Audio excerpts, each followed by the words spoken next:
Hi folks, Tino here with the Countdown to Kickoff show as Celtic get set to face Dundee on Wednesday night at Celtic Park.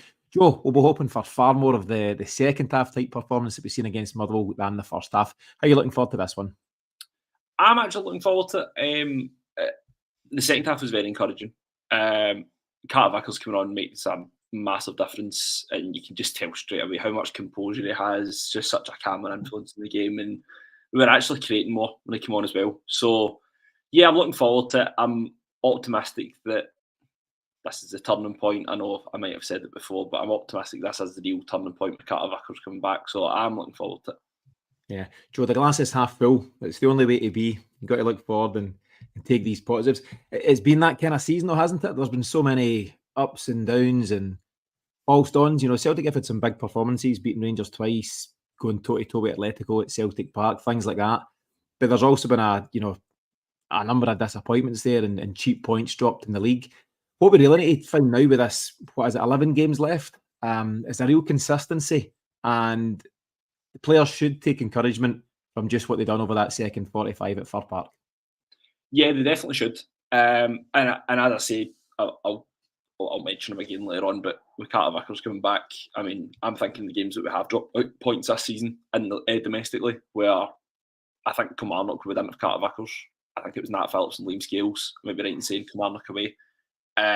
Likewise, the League Cup game, likewise with Aberdeen away, that he is a massive difference to this team. And we are required, we has been a season full of ups and downs. We haven't sort of scraped wins when, maybe it was sort of looking past us at that point. So yeah, it's been one of those seasons, ups and downs. Now it's just about winning every game. I don't really care how we do it. Just win at all costs and then see what happens. If you want to speak to someone about the difference Cameron Carter-Vickers makes to Celtic, speak to Theo Bair, who had a really enjoyable first half from his point of view. And what was it, an hour or so when CCV came in? And that was just the end of that guy's journey, or the end of his afternoon, should I say.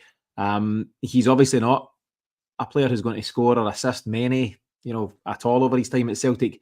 But what he does do is just bring a real calmness to the back line. And I think he inspires those in front of him, and it's a huge difference. The guy who made a lot of the headlines was Idah. He obviously came in at half-time, Joe, for Kyogo. We've got an ongoing situation this season with Kyogo. He's not at his brilliant best, despite flashes of genius, his big goals against Rangers and some others. But he's definitely off the boil. It wasn't really working for him first half against Motherwell. There's a combination, I think, of his ongoing shoulder issue and, a bit of a lack of form as to why he came off at half-time. But Idah, 22 years of age, came on and he showed he's the man when the chips are down. I've spoken about the fact that Celtic don't have enough scruff of the neck type guys at this moment in time, guys that are going to really pull together the teammates and say, listen, this is what's required. I would say Joe Hart's that guy, Callum McGregor can be that guy, Cameron Carter-Vickers, absolutely, Alistair Johnson, Greg Taylor. And it does us no harm to have a guy at the top end of the pitch in the shape of a young man, as I say, 22-year-old Idah, pulling things, in the right direction. What do you think of the impact he's had since he's arrived in January? I think it was obviously, I mean, it's easy to say that when he scored 2 goals, but I think today was more noticeable. I mean, the game against Hibs, I don't think we're creating a lot in general. I know he scored twice, scored 2 penalties, but we weren't creating a lot as a team. So I don't really think he had a great deal of chances other than those 2 penalties. However, he was doing a lot more on Sunday. It wasn't just his presence up front in terms of as a goal threat. It was more his presence in terms of he's holding the ball up and he's bringing other guys into play, which I don't think there's ever a right or wrong answer because Andrew didn't play like that. Andrew played behind the shoulder. We played a lot more at a greater speed, maybe not as much of a care of keeping the ball as much as maybe a Brendan Rodgers type of team. But Brendan Rodgers has been successful, whether it's been here or elsewhere, with a striker that plays with the back to goal. We get the best out of Brendan Rodgers. Get the best out of his Celtic teams when he did Dembele up front, and Dembele had his back to goal. It wasn't playing in behind the shoulder. He did when he needed to. Don't get me wrong, but that was his game. And you look across his Leicester team with Jamie Vardy. Jamie Vardy did a turn of pace, but ultimately Jamie Vardy played with his back to goal, as did Suarez, as did laterally at Liverpool. They signed Ricky Lambert and Balotelli, albeit never worked, but for that reason. So I think it's coming quite apparent that he does prefer that kind of striker. I know Kyogo is obviously on his day absolutely incredible, and he's such a good player, finisher, all-rounded striker, but it seems as if he's found us his right mould of striker in Idah, and I think given Kyogo has struggled a bit in the system that Rodgers wanted to play, I mean, he's a welcome addition, and I mean, he's, for me, it's a no-brainer to start him on Wednesday, but longer term, he might be first choice. You never know. He certainly seems to fit what we're trying to do at this moment in time, and I think we all sighed a wee bit when we realised we were signing a guy from Norwich who couldn't get a game down there and was struggling to kickstart his career. I think we're all guilty of that. I know I certainly am. But you've got to judge the guy purely on what he does in a Celtic shirt. And he's had some moments where he could have done better, but he's also shown real character to hit a last-minute penalty against Hibs. And not alone in that second half at Motherwell, but he's one of the key figures that's dragged Celtic right back into the game and then some.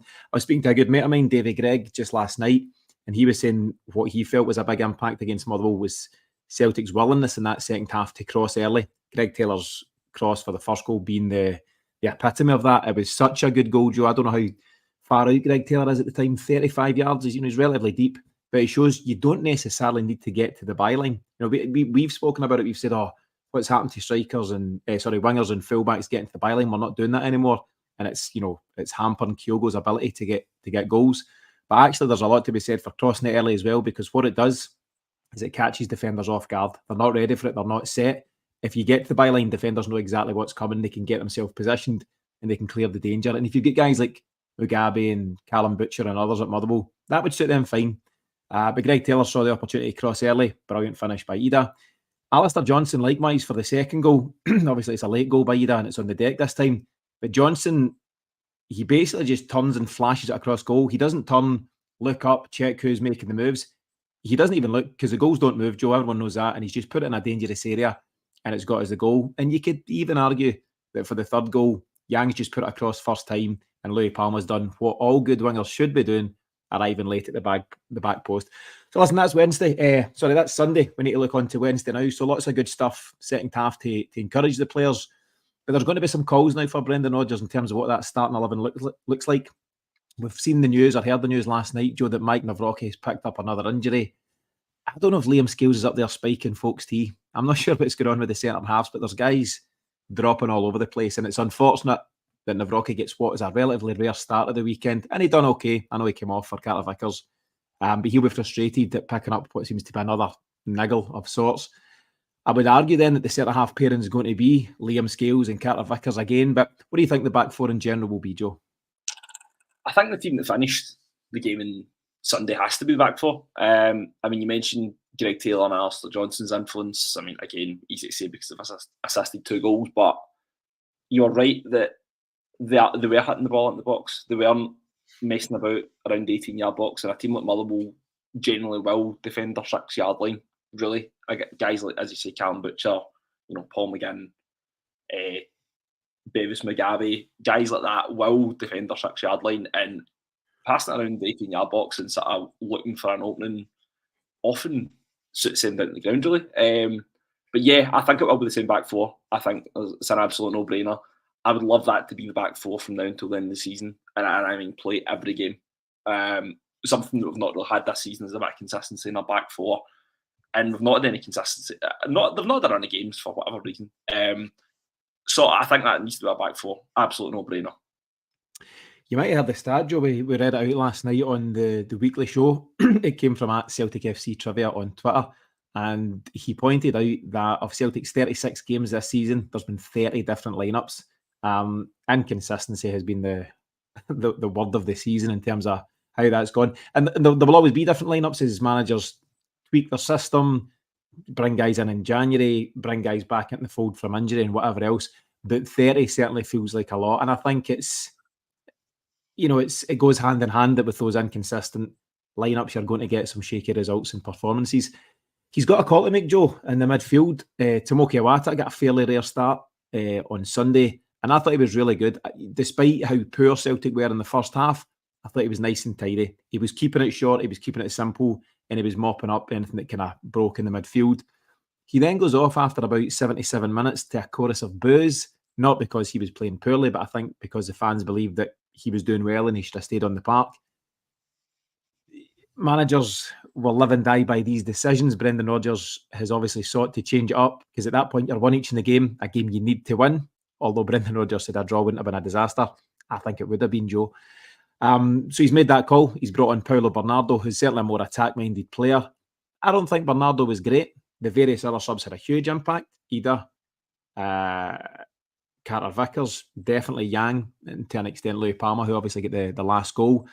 But I'm not sure if Paulo Bernardo coming on for Iwata was the catalyst for that win. You could certainly argue that Iwata's not played a lot of football, so 77 minutes is possibly more than enough. But what did you think of that change at the time, and what do you think he'll start with tomorrow? Well, you took the words out of my mouth. I thought, I mean, as much as, the chips were down, we're drawn one each and we were looking to get a win, I understand the reason behind it because Bernardo's a more attack-minded player, but Iwata hasn't played a lot of football. I mean, Iwata's last start, I'm just thinking off the top of my head, would have been probably Kilmarnock away, I think was his last start. So maybe Feyenoord. Did he go off injured against Feyenoord? Possibly. Well, either way, it's been more than a month, 2 months since he's last had a start. So, just as somebody commented there, like, it might have been absolutely knackered at that point. And would you rather have a fully fit Paulo Bernardo for the last 20 minutes or a Tomoki Iwata maybe 20 or 30%? You don't know, right? I think if that is the case, then it makes a lot of sense. But yeah, I thought Iwata played well on Saturday and Sunday, albeit that they weren't playing very much. Albeit that the Celtic weren't playing very well at the time. Sorry, I thought Iwata kept it simple, and ultimately, I say he's limited, but he's very much that is his game. He's not a player that's going to take 3 or 4 guys on. He's not a Matt O'Reilly, Callum, McGregor, Paulo Bernardo to an extent that are going to have some sort of an attacking influence. He's he does what he does and he does it very well. So I think definitely should be starting Wednesday night because ultimately helped set the tone in the second half. And yeah, I don't see any reason why he shouldn't be starting. Yeah, you could say he's limited, or you could just say that he's good at what he's good at, and what that is keeping the game simple. I think, was he J-League Player of the Year when we signed him? I think he's such a powerful guy. He's a real physical specimen, a real athlete, and I think he's perfect for just doing that protective role, at the base of the midfield. And what it does do, which we all can see, is that it then unlocks Callum McGregor. It allows him to go and play in a more advanced position. And Brendan Rodgers conceded that pre-match, I think, on Sunday, that was something that, they'd been looking to do, and we can see the advantage of doing so. And I think, even though Callum McGregor and Matt O'Reilly, they're both, by their own high standards, off form at this moment in time, I'd be leaning towards the same 3 starting as you've suggested as well, Joe. So it's Tomoki Iwata, Matt O'Reilly and Callum McGregor. Is that what you'd be in agreement with, or is there any case for Bernardo, Thiago Home to a much lesser extent, or anybody else? Nah, that needs to be a midfield 3. And it's the only reason partly being as well is because Hadati's still injured. But I think Iwata is definitely a good alternative for now. So it has to be that 3 for me. Yeah. Got a very interesting decision to make when Hatate comes back from injury. And hopefully that's not too far away. Hopefully it's a small matter of weeks, couple of weeks maybe, following his Asian Cup injury. If he's then back in the fold and Iwata's continuing to do well in the 6, something has to give between McGregor, O'Reilly and Hatate, and that's a huge call for the manager. But we'll get there, Joe. I'm looking too far ahead of myself. Let's just stick with Wednesday for now. Up top, again, real decisions to be made. I would definitely be going for Adam Idah. He'll be full of confidence and form and momentum are huge in football. And for that reason alone, I would say he gets the nod at this time over Kyogo. But what about the wide areas, Joe? There's a real lack of form across Celtic's various wingers. I think we've got 6 wingers available at this moment in time. We don't see James Forrest, unfortunately. He's fallen right out of the picture. Rocco Vata doesn't seem to be featuring, even though he was at the turn of the year. So it's Maeda, it's Palma, it's Yang, and Abada, of course, is out of the picture as well. Yang was the guy who sparked a lot of the positive attacks against Motherwell. He came out of that one with real plaudits. Him and Idah were making the headlines. I think he's got to be a start on that right-hand side. He linked up particularly well with Alistair Johnson. So I'd say it's him out there. I'd say it's Idah through the middle. What's on the left? I was very critical of Dyson Maeda, and I don't like being critical of any Celtic player if I can avoid it. But I thought he gave you exactly what you expect from Dyson Maeda. Incredible work rate, real energy, a really good teammate, but also just a very clear and obvious lack of technical ability. The one where he's gone for the diving header, he could have let that hit off any part of his body and that goes in. You could have just bundled that over the line. I don't know why he goes to the ground and diving headers. And then there's a fairly decent chance 5 minutes after it where I think is it Johnson again that cuts it across to him and he's more central, it's on the deck and he blazes it over the bar. And again, I know it's all easier said than done, but all you need to do is hit target there and there's very little chance your goalie's saving it. What do you think, Joe, about Dyson Maeda and about that left wing position at the moment? He does split a lot of opinions, Maeda. Given, as you say, technically he's definitely not well-rounded. He makes up for, I say this to my pals and they laugh, but if Maeda had any technical ability, it would be far too good for us. It would be levels above us. As with Sunday, look, the bad misses, the first one is a bad miss, as you say. He didn't need to open his body up for that header. All he needs to do is, and again, easier said than done, but he doesn't actually need to change his body. The power on the ball's come for Johnson. All he just needs to do is sort of let it hit off him. I thought the second one he was unlucky because I actually thought it was a great run. And looking at the other wingers that we have, if that is the way that we're going to play, because let's face it, with 3 goals from crosses from our fullbacks, you're relying on somebody making great runs in the box for the position to be good. I know Palmer scores the 3rd goal, but at that point, from a Motherwell perspective, the chips are down. Maeda's movement is a lot better. And I think, given that we've not really created a lot of chances over the last few weeks, that perhaps there is going to be an element of we're going to be a bit rusty in front of goal. So I definitely think that persevering with Maeda is probably the best option for now. As with Yang, he is a bit rusty in terms of final ball. As much as it was a good influence in the game Sunday, there's still times where he's misplacing 4 or 5 yard passes where really, especially in around 18-yard box when there's a chance of maybe opening up Motherwell, that your technical ability in that area of the pitch needs to be absolutely flawless, or else, there's just going to be absolutely no hope for us. So I think Yang earns his start. Given especially how invisible Kuhn was and has been since he signed, I definitely think Yang needs to start out wide, as does Maeda. Yeah, do you know, such is the poor impact that Nicholas Kuhn has had. I forgot to mention him in my list of wingers there. Maybe that's more on me than Nicholas Kuhn, but he's not impressed, Joe. We may revisit these types of recordings in months and years to come, but right now, he's not doing it for Celtic. And we're in a position where you need all, or at least the majority of your players firing on all cylinders. We're in the midst of a really crucial stage of the season. A couple of comments coming in. George Barr, good friend of the show. George has mentioned that Maeda's crying out for a rest. And the comment just before him from RL77 is that McGregor needs rested. I would agree with that to a huge extent, but you're in this stage of the campaign where you can't afford to be resting anybody. These guys are, finely tuned athletes. They're looked after in terms of sports science, and sometimes a break can be refreshing, just to take guys out the firing line and spell them in and out. But ultimately, if Brendan Rodgers deems McGregor a must for any game, which he will do more often than not, and Maeda, what we've seen from Brendan Rodgers since he returned to the club is that when he is fit, Dyson Maeda has started every game. He doesn't take places on the bench unless there's an injury or just coming back from an Asian Cup or anything like that. I don't see that pattern changing tomorrow. And you could then debate that you're at home to a Dundee side who aren't going to come out and attack you. They're not going to come all guns blazing. So do you need Dyson Maeda's defensive qualities, or do you need someone there that can unlock a defence? And that's the question. I'd be very confident with Yang doing it on one side. I'm less confident with Maeda on the other. And as I say, I don't take any joy in criticising the guy who's been brilliant for Celtic. I had a wee debate with a lad, Sean, good lad, the other day who was talking about the impact that Dice has had on this side and what he brought to Celtic's treble winning side last year. I totally agree. I totally accept that, and I think he's been very good. I just think you need to live for the here and now. Celtic are kind of in a position, Joe, where we're going game to game. You know, it's that precarious at this moment in time, and it brings pressure on Brendan Rodgers to get these calls right tomorrow night. Yeah, but I think tomorrow becomes the point where we don't change, and it's when we start to develop a bit more consistency. Now, I think given that Greg Taylor's now back from, it seems to be that he's deemed fully fit.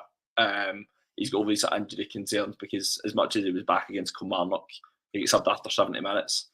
That for me is a big sign that that's a big stability in our team, having Greg Taylor there. Carter-Vickers is the same. From then on, we've got foundations to sort of build a solid team, a solid starting 11 every week, where, you know, touch wood that no injuries were to happen to any of our key players. But I think starting Idah, I mean, Motherwell were going to sit, they pressed slightly, but I mean, they were still relatively defensive against us. They weren't coming out flying out the traps against us, really. Idah's going to, if that's the case, if we can only play Idah, really, you know, maybe away to Aberdeen, Hibs or Hearts, or against Rangers in Europe, then he needs to play, because he has been good in other games. Maybe not necessarily this season, but under Ange was definitely making an impact when he wasn't playing against the so-called bigger teams where we've got a bit more space of playing in behind. So I think there's definitely a complaint. I wish I'd taken a note of the stats. I think there's an account on Twitter, is it Inside the SPFL or something like that, and it showed Celtic's goal contributions, the players that had made the key goal contributions in Ange season 1, Ange season 2, and the season we're in. And Maedah's numbers have dropped off a cliff. So you Jota and Abada, Kyogo with really high numbers, and Maeda was kind of just be up behind that front pack with something like 15 or 18 goal contributions. So that's goals and assists. This season it's particularly low. It's certainly single figures. I don't want to quote it right now in case I'm particularly wrong, but it's low by his own standards. But you make a good point, Joe. He's capable. We've seen it before in a Celtic shirt. He's got it in his locker. He did blaze one really dangerous ball across the face of goal in that second half. I think it was Yang that came onto it at the back post and couldn't quite get enough to divert it on goal. So he's absolutely got it. I was at a game recently. I was at the Hibs game, and me and my mate Paul were watching the warm-up. I was going to say pre-match, which is when all warm-ups generally take place. And he found himself working with one of the coaches just in the left-hand side. And all he was doing was the coach was playing him into the corner and he was whipping it with his left foot across goal, whipping it. He'd done it a number of times. And then went into the game, and one of the first things he done was shank a ball out with his left foot as we attacked Hibs. It's a mindset thing for Dyson Maeda. Of course, he's got the ability. He's a professional footballer. He's a talented guy. You know, you don't make it. He scored a goal at a World Cup, Joe. It's a hell of a sight more than you or I are ever going to do. And he still gets criticised because he confuses at different times, but he has the ability to flash these balls across goal, and he scored a couple of brilliant goals against Hibs, just as they spring to mind. But he needs to bring that, and they all need to bring it on a consistent basis. That's a real challenge. Generally speaking, I'm a huge fan of Maeda, but now's the time, Joe. We can't look at what's been and that was great. We won a couple of titles under Ange. We've now got another title to win under Brendan Rodgers, and it's up to guys like Maeda and various others to step up. Joe, I'm going to challenge you on your knowledge of Dundee, because mine's isn't great. They're currently in 6th place, which is pretty impressive for them. Tony Docherty has taken over there. Obviously, he's been long-term number 2 to Derek McInnes at Aberdeen, and I think he did follow him to Kilmarnock initially. He's doing a really good job. I don't think Dundee will have expected to be in that lofty position. Generally speaking, they would be hoping to finish somewhere around about 9th or 10th, if truth be told. And there's still a way to go, of course. But to be sitting in 6th place with, 11, 12 games to go for them, it's pretty impressive. What are you expecting from them at Celtic Park tomorrow? So I wasn't actually at the game we played against them at home. I don't know what it was, but I wasn't at the game at home against them. So I don't have a lot to say about them from playing against them at Celtic Park. The game in Boxing Day was really tricky. Whether that was down to how badly we were playing, or how well they were playing, it sort of remains to be seen. But yeah, they've been playing well. Picked up a lot of good results. Lost at Hibs at the weekend, which sometimes can happen, but they definitely have You know, I think they've built up a lot better squads from reading stuff in the press that the actual strength and depth for a team of Dundee's size and possibly budget is actually pretty good, and the manager was quite pleased with that. So yeah, they're punching well above their weight for a team that have been considered really a yo-yo team. You know, in the past it's been them, Partick Thistle, Ross County have sort of jumped between the leagues for a lot of years. So definitely punching above their weight. They're in the top six, and you know, it's going to be a hard game because they need to pick up points as well to sort of keep in contention with the top six. Hibs are sort of breathing down on it, or Hibs are there or thereabouts. St Mirren are there or thereabouts. They want to be in that top six, and there's not a lot of games really now until the split. So they're going to make it really hard for us. So yeah, I definitely think it'll be a tricky game. Yeah, do you know, they certainly won't have planned for top six at the start of the season, but now, as I say, so they've played 26 of their games. At this stage, now that they do find themselves in that position, they must realign, reset their targets and say, right, this has got to be the move. There won't be many opportunities for a side like Dundee to finish in top six and whatever that may bring. And actually, with a bit of luck, you can end up top four and some European stuff. So there's a real kind of huge goal for them if they want to really kick on. You'll hear guys like Tony Joe and others speaking after a game against Celtic or Rangers and say, we won't be judged on these games. These games aren't the ones for we, live or die and all that kind of stuff. But he'll be telling these players a different thing, and rightly so. They've got a couple of players that Celtic will be familiar with. They've got a decent wide left player, a guy called Luke McCowan. They've got a boy, Scott Tiffany, up top, maybe ex-Thistle, I think. Joe Shaughnessy at the back, very experienced. But I think a lot of Celtic fans, Joe, will be paying close attention to Owen Beck, who finds himself at left back again, having returned for a second loan spell from Liverpool. What's your thoughts on him? Is he a guy that Celtic should have and maybe should still be pursuing? I mean, I don't, as much as left back area as a concern, I'd say it's more of a concern for us given how poorly Bernabei's been or how unreliable Bernabei is. I don't always understand the full slander towards Greg Taylor, because I think Greg Taylor's got a lot to offer, and he's clearly made a difference in the team when he's been playing, and it's more noticeable when he's not playing. But Owen Beck, yeah, I think that he's someone from the little that I've seen of him, if I'm being honest. I've only really seen him in a couple of games against Celtic highlights wise. He does look a threat. He looks quite fresh, a good guy that's got a good bit of pace. He's Liverpool's books, so he must be very talented or very valued in some regard by Liverpool. And the fact that they were willing to recall him, albeit the bit of an injury crisis, Liverpool, the fact that he's even making their squads in the first place is something, that's very, respectable in that front. So I think he's something that will definitely be keeping a close eye out on. I definitely will be now, given the full, carry on that happened in January. I think definitely will be in people's radar, as Celtic fans especially. So yeah, we'll wait and see. I'm looking forward to see what he has to offer. And especially if you're that good a player, you need to be clearly making a difference for Dundee. You can't blend in a game like this. If you want to prove that you're, worth what people are making out, you're worth what everyone is making out you to be, you need to step up. So I'm interested to see what he has tomorrow. It'll be see if he can make an impact. Yeah, and he finds himself up against an on-form or a potentially on-form Yang. It's going to be an interesting match-up there, and we'll pay close attention. Joe, we're in a relatively unique situation tomorrow night where Celtic and Rangers kick off at the same time. It's not something we see often. One usually plays on the Saturday, one on the Sunday, and whatever else. But both games at 7:45 kick-off. Celtic at home to Dundee, of course. Rangers away to Kilmarnock. So any kind of thoughts on the potential there? We can't control what Rangers do. In fact, you and I can't control what Celtic do either. But any thoughts on what may be happening across the city? In fact, it's down at Rugby Park, isn't it? And on what Celtic will go on to do. What do you think the scoreline will be as well? So do you mean what do you think the scoreline will be at Rugby Park, or what do you think? Do you know what? There was a whole lot in that question. I'll rephrase. How do you think things will go at Rugby Park? How do you think things will go at Celtic Park? Rugby Park, in all honesty, I'm not overly interested. I don't think it really matters. I think it's all about what we do. As much as we're obviously relying on a result there to get us top of the table. it's only February, March. We need to keep winning regardless. I think that needs to be the mindset. I'm under no illusion that Brendan Rodgers will have that mindset in them as well. I'm probably under the illusion that Rangers will try and have that mindset as well. That it's all about what each team do, and they need to win every game regardless. So there'll be a lot of live score notifications on. I'd imagine at Celtic Park tomorrow night, just to keep an eye out on things. Do you know what? If we win, that's all that matters to me. And whatever happens elsewhere is a bonus. So I think tomorrow, will be.